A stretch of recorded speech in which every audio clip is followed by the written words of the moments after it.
உணவு இல்லைன்னு யாருக்கு தெரியும்? அங்க இருந்த எல்லா ஜனத்துக்கும் தெரியும். சரிங்களா? யாருக்கு தெரியும்? எல்லாத்துக்கும் தெரியும். ஆனா கையில இருக்கிறது எவ்வளவு? அப்போ யாருமே அந்த 20,000 ஜனங்களும் நெகட்டிவா எதிர்மறையா யாருமே நினைக்கல. என்னடா ஏசப்பா இதை வச்சுட்டு நமக்கு என்னடா கொஞ்சமா பிச்சு கொடுத்தாரோ அப்படின்னு யாருமே நினைக்கவே இல்லை. கண்டிப்பா ஏசப்பாவால முடியும்னு அவங்க நம்பி விசுவாசித்து அவங்க என்ன பண்ணாங்க?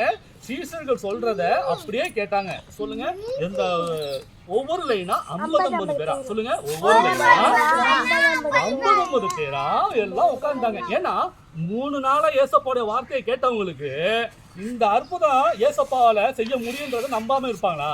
கண்டிப்பா நம்புவாங்க. சரிங்களா? ஏன்னா ஒரு வேளை கூட நம்மளால சாப்பிடாம இருக்க முடியாது. அவங்க எத்தனை நாள் சாப்பிடாம ஏசப்பாவுடைய வார்த்தை கேட்டாங்க? 3 நாள்.